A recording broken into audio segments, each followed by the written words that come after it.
Assalamualaikum warahmatullahi wabarakatuh. Baik lagi di channel Akbar CK. Di video kali ini kita akan menyaksikan debat panas antara Roy Suryo, si Raja Panci, dengan Sylvester, ya, Bung Sylvester. Roy Suryo dengan kepanikannya ini selalu mencari-cari pembenaran bagaimana caranya lepas dari jerat hukum, lepas dari penjara tentunya, ya.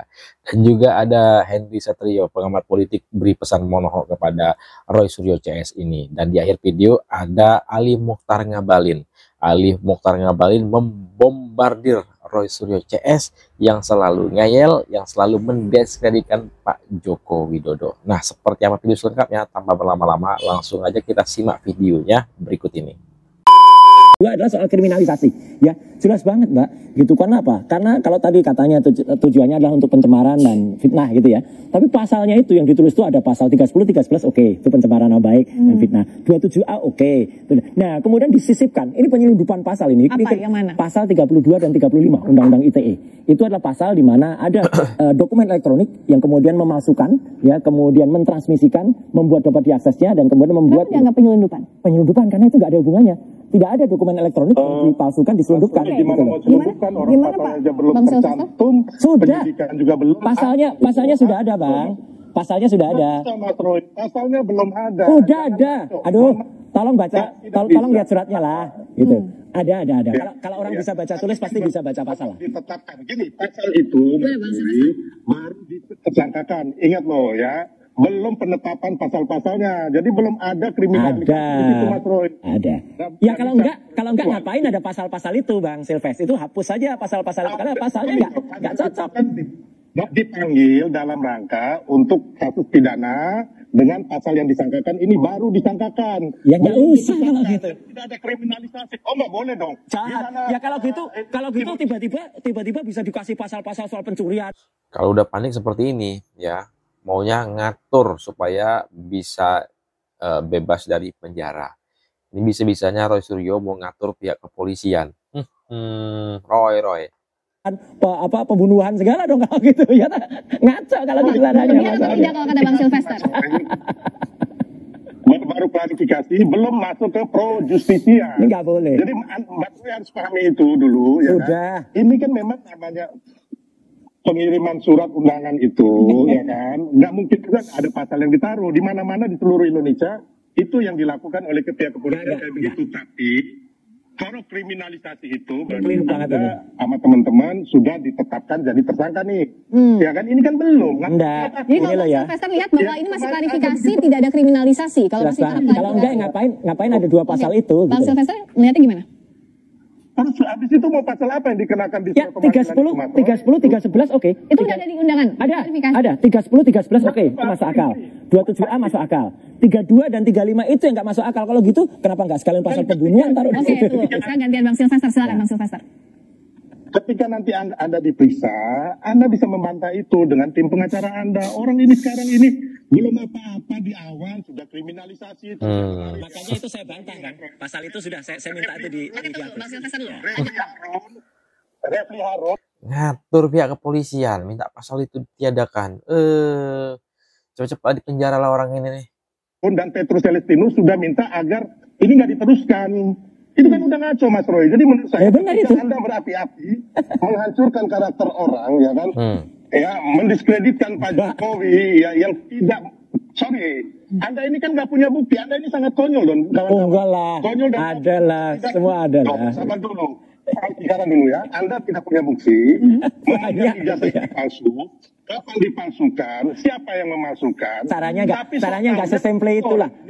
Cara teknologi itu tidak sesimple itu. Ini Mas Roy, saya kalau melaporkan orang, paling tidak saya udah tahu, oh orang ini kena pasal perdata atau pidana, ya kan, dengan barang bukti yang punya.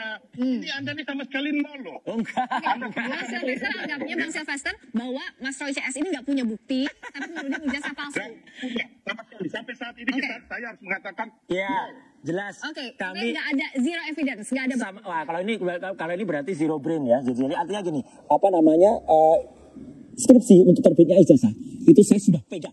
Dan itu adalah primary evidence, dan itu sudah saya kumpulkan buktinya, ya gitu, bahwa itu tidak ada lembar pengesahan, tidak tanda tangannya juga dicurigai tidak benar, ya, bahkan tidak ada lembar pengujian. Tapi itu sudah dibantah juga oleh Bareskrim yang... Ya, Bareskrim caranya nggak proper, makanya teman-teman TPUA hari ini meminta kepada Bareskrim ya untuk melakukan yang namanya gelar perkara ya khusus, dan itu sudah diterima tadi, dan kemudian itu suratnya ke ke Kabiro Wasisdik, kemudian tembusan ke Kapolri, kemudian sampai ke Irwasum, mungkin juga akan sampai ke Kompolnas gitu ya.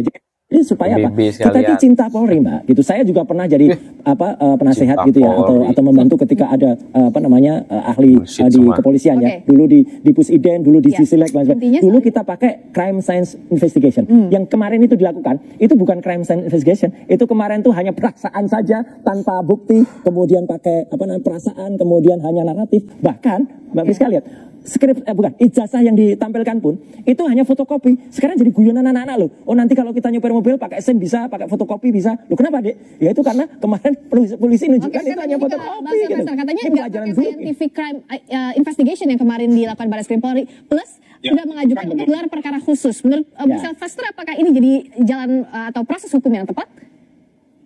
Silahkan aja. Jadi gini loh, itu menurut Mas Roy, ya kan? Jadi gini, sabar dulu ya Mas Roy. Sedangkan kalau kita lihat kemarin ada juga survei mengatakan bahwa mayoritas 70% mengatakan ijazah Pak Jokowi asli loh. Survei di mana? Kalau dari hasil Bareskrim gimana? Nama-nama masyarakat. Hal-hal yang di dalam narasi-narasi dan pikiran Mas Roy dan kawan-kawan gitu loh. Jadi kemarin Bareskrim itu sudah menyelidiki puluhan orang saksi dan sudah mengunjungi tempat-tempat yang Pak Jokowi itu bersekolah SMA dan juga tempat kuliah. Ya barusan yang punya desa KKN bantah nggak ada KKN di sana juga. Jadi berarti akan terbit nanti orang-orang yang jujur, kayak Pak Kasmujo juga sudah jujur. Ini ada orang dari desa KKN-nya yang disebut KKN Wonosegoro itu bantah nggak ada itu. Terus kemudian bahkan KKN-nya ketika tahun 83. 83 itu nggak mungkin, dia sudah KKN 83. Baru 3 tahun kok sudah KKN. Ya saya ada fotonya. Jadi Anda jangan bilang begitu. Saya ada fotonya Pak Jokowi KKN ya. Nanti saya tunjukin nextnya. Itu Anda mengatakan bahwa Anda berbohong di sini. Enggak ada itu, ada buktinya desa KKN-nya. Foto gampang kalau foto. Oke, Bang Sylvester lanjut dulu, silakan. Nah, ini gimana Mas Roy?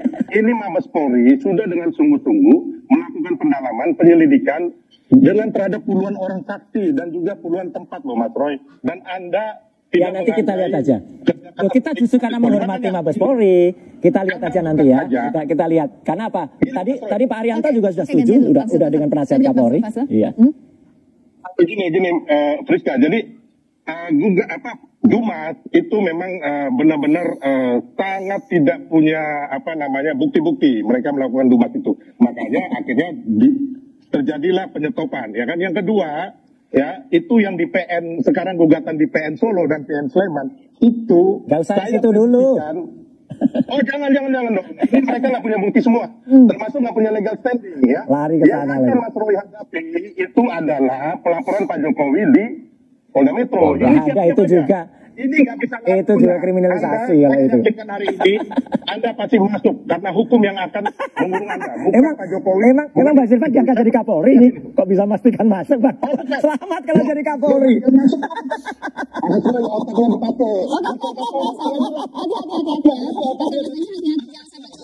Emosi ya, Bang Silva sama Mas Roy ya. Kita sih banget.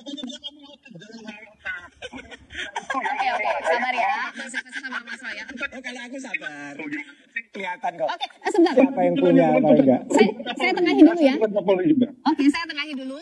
Minta statement singkat saja dari Bang Roy juga sama dari Bang Silva. Dulu, Mas Roy, kapan dipanggil?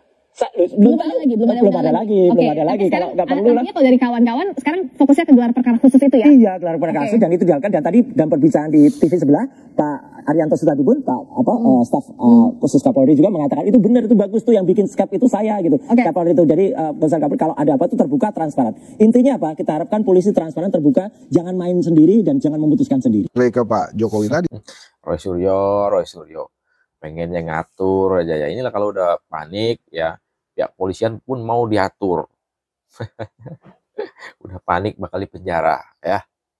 Jadi kalau menurut saya isu ijazahnya ini udah selesai.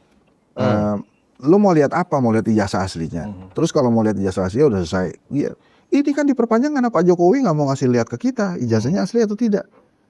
Iya bener kalau itu. Ya gue juga kalau diminta ngeliatin ijazah asli, lu siapa? Ngelamar kerjaan kita juga pakai fotokopian aja. Dan jadi kayak gitu-gitu gitu loh. Jadi menurut saya case ini sih terlalu besar gitu.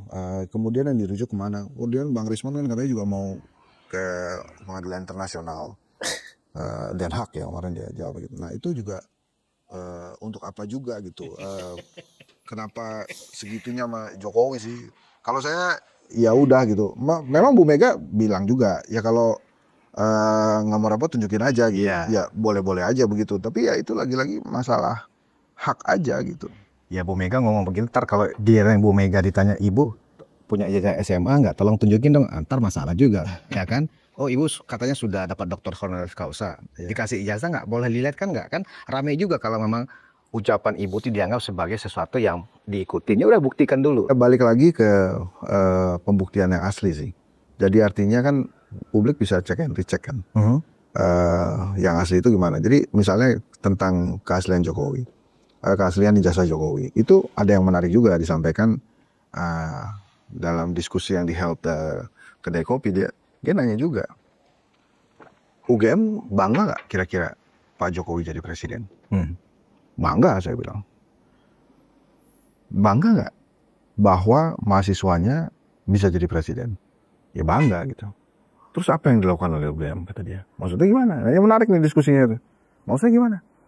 Ya kalau ada lulusan sebuah universitas yang besar sih, lulusannya ya besar itu kan minimal ada billboardnya lah, mahasiswa terbaik, lulusan terbaik, atau ada ruangan yang diabadikan, ruangan Insinyur Joko Widodo, atau ada patung misalnya yang diabadikan di UGM, mahasiswa yang jadi presiden gitu. So far kan nggak ada nih setahu gue gitu. Itu lagi-lagi balik lagi ke UGM. Tapi menurut dia, itu yang kemudian meragukan sebenarnya Jokowi itu lulusan UGM atau tidak. Nah itu lagi-lagi itu bukan urusan Jokowi lagi, itu urusannya UGM. Tadi tentang post-truth bagaimana kita harus menyikapinya, menurut saya data itu kan nggak bisa pernah dibohongi itu. Memang akhirnya sekarang berkali-kali diucapkan akhirnya jadi benar. Betul. Itu kan yang diinginkan oleh Ade Armando. Sama juga dengan Roy Suryo, berkali-kali diucapkan ijazah palsu, ya akhirnya pengen jadi kebenaran. Sebagian orang kan mempercayai, jangan-jangan benar nih, ya kan gitu loh. Ujung-ujungnya kan akan. Oh iya. Tapi kan akhirnya sejauh apa mereka bisa bertindak terhadap post-truth itu, misalnya tentang ijazah. Oh jangan-jangan benar nih apa yang dikatakan Roy Suryo. Lama-lama masuk akal juga nih. Iya banyak masuk akalnya, banyak benarnya. Terus setelah itu kita bertindak apa gitu. Misalnya saya dengerin juga Mas Roy, saya dengerin juga Rismon, saya dengerin juga Dr. Tifa. Ya pertanyaan-pertanyaan itu pertanyaan-pertanyaan wajar. Dan argumen tentang ya udah tunjukin aja sih, gue susah banget, itu juga wajar. Tapi kan terus lo mau kenapa? Kayak misalnya saya lebih memilih untuk mengeluarkan perspektif yang lain. Menurut saya ini tanggung jawab UGM. Terus yang lain gimana, kan nungguin aja larinya kemana. Tapi kalau ditanya ke ranah pribadi lagi ya juga ya, ngapain juga kita nunjukin.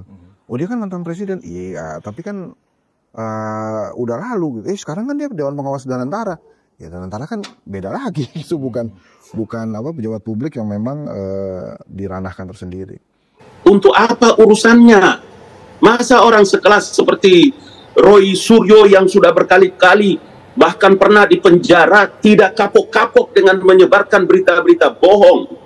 Ilmuwan apa kalian? Penelitian apa kalian yang penuh hujatan dan caci maki? Apakah peneliti dengan cara begitu? Nggak mungkin, Andro. Dia tidak berdiri sendiri ini barang. Itulah kenapa saya berkali-kali bilang, kalau orang-orang ini punya niat baik, punya etikat baik, tidak begini cara mereka. Tidak begini cara peradabannya menghujat, mencaci maki, mencederai. Dari satu kasus ke kasus lain. Fufu, fafa, fufu, fefe, dan segala macam. Nggak selesai, mereka pindah lagi. Nggak selesai, pindah lagi. Bagaimana caranya mereka menjatuhkan harkat dan martabat Jokowi dan keluarganya, tidak selesai-selesai. Tudingan Bang Abalin jelas ini Bang, Abang menyebutkan satu nama yang Abang maksud fix Roy Suryo, meskipun tadi Roy Suryo sudah bantah. Ada Rismon, ada Ibu Tifa, ada Ibu siapa lagi itu. Berkali-kali hanya itu saja hitungan jarinya. Masa mereka cuma lakukan itu saja, kemudian sudah klarifikasi, Pak, kita kalau mau caleg, kalau ijazah kita diragukan oleh KPU, maka yang bisa melakukan klarifikasi itu adalah sekolah yang mengeluarkan ijazah kami. Sekarang Universitas Gadjah Mada telah melakukan klarifikasi, telah memberikan keterangan tentang posisi ijazah Jokowi. Masa sih belum lagi sih? Masa sih tidak diterima pernyataan itu? Masa sih UGM bukan institusi resmi? Kok kita tidak kapok-kapok, tidak bisa menyelesaikan perkara?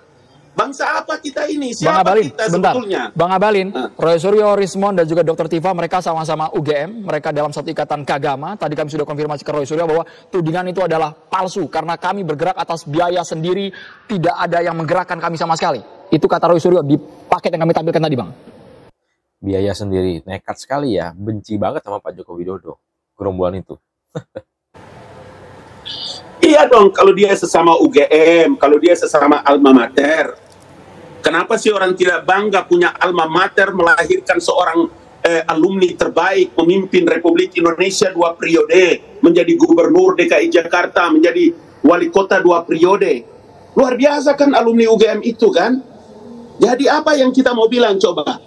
Karena itulah saya bilang ini permainan panjang, ini proyek besar ini bos. Tidak mungkin tidak punya biaya, pasti menelan biaya yang sangat banyak.